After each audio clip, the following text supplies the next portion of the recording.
So I'm here with Cayden Truter, your second time on ESPN Africa. How are you feeling right now? I'm feeling absolutely phenomenally great. Great performance, great dude, and a great show. So in the pre-fight interview, you said you'd end the fight in the fourth and fifth round.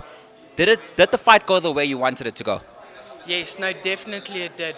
Because I wanted some rounds in, but I also wanted a stoppage, and I got both. So you actually fought well with very good hand speed, slips, and potent counters. Was that how you wanted to box? Yes, obviously you need to have a good defense, you need to be able to have an offense, and you need to be able to be adapting in every single way. And I felt like I did that in this fight compared to the other fights. So what would you say was your strongest attribute in this fight, like hand speed, combos, movement?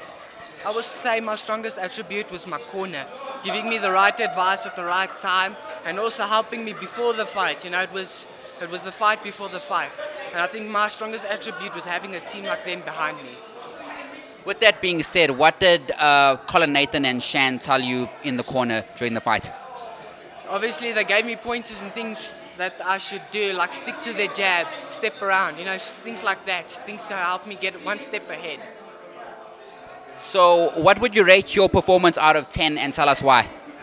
I would rate it there at about 9 or 10, and because I improved in a lot of different ways, and I learned a lot. I learned exceptionally a lot in this fight. This fight is one of those important fights that helps you grow. You learn a lot more in a fight like this than in other fights. So I was very grateful to have a fight like this. So, speaking of improvement, is there anything that you'd like to improve on going forward? I like to improve on everything, improve on my footwork, my speed, my defense, because every time you go up, you need to improve. The world-class people, they are always 5 steps ahead of you, so you have to make sure you build that ladder and build it up. So, speaking of that, what was yours and Coach Colin's game plan going into the fight? Well, we didn't have a specific game plan. The game plan was actually just to see how he is and react from there. So we'd put different scenarios too with each other because we didn't know anything about him. We didn't have any videos, anything about him. So we had to make up different scenarios of what we would do compared to different types of fighting styles. And obviously in the first round we'd feel what he does, how fast is his speed, how hard does he hit, and from there we'd progress and adjust stuff. And that's exactly what we did, and we did it well, no errors. So when you saw his record, like when they told you about this fight, it was at the time it was 1-1. What was going through your head when you saw that record? Well, what was going through my head was that I know you can never underestimate somebody because I had guys in my gym. I'm not going to name any names, but he was exceptionally well boxer. He could hit hard, he could hit fast, he can go rounds. And for some odd reason in his fights, he would just come off a bit short. But he was one of the best boxers I knew in the gym. And from there I learned that you can't ever underestimate someone of their fight record. And hence, someone like him, one fight, one draw, you think he'll be a bummer or someone not good. But they come out and they tend to surprise you, and sometimes they'll even knock you out because you underestimated them. So in this fight, I went on knowing I shouldn't underestimate anybody and to put up a hard fight. In the last and sixth round, you kept swinging and swinging, but you didn't want to fall. What was going through your head mentally? Well, obviously, when I caught him the first time, I thought his glove touched the canvas, but it didn't because I caught him. He kind of went sort of down, so I started rushing to my corner. When I saw he didn't go down, I went back, didn't want to rush it too fast, and when I clipped him again, that's when I knew I had to jump onto him, and that's when they threw the towel in. So I was just trying to keep the momentum going and keep him buzzed. So like clearly you were well conditioned, you fought very well. How was camp going into this fight? The camp was really, really well. Weight cut was just a bit rough because we had some issues along the way. So, but it definitely still went very well. Camp was phenomenal, one of the best I've had so far. Because I had great strength and conditioning.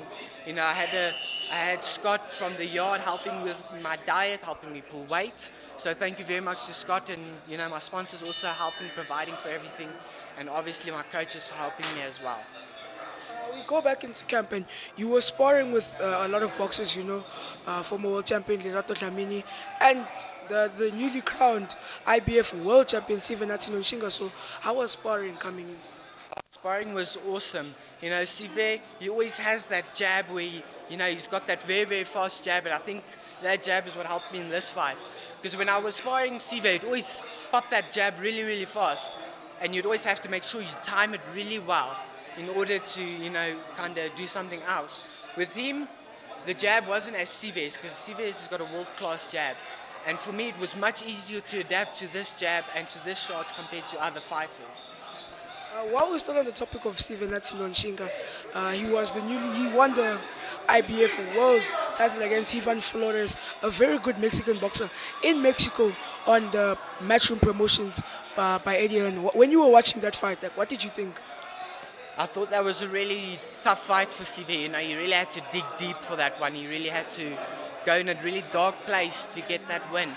And I think that's something that anyone can learn, to dig deep, hard work only lasts that long, feeling that pain, feeling that suffering only lasts that long. The glory, it's going to last much longer than that. So to always just stick to it, push through, things will get better. Lucky is one of the boxers who has been on the ESPN card and who is a very talented boxer. Do you see yourself fighting him anytime soon? At the moment, no comment about that, because right now I'm going to go back to the drawing board with my coach. We're going to discuss the future as a team, and then from there we're taking it to the future and see what's ahead. Because me and Colin and other coaches, we do have plans, and that will be revealed in the near future. Lastly, any thank you to fans, family, or sponsors? I just want to say thanks to all my fans for coming to watch me, all my sponsors, Robex, Interfal Twins, thanks for helping me. Scott from the Yard, thank you for the diet and helping me lose the weight. And to my family and definitely to my coaches and my corner, thanks for everything you guys have done for me. Love you.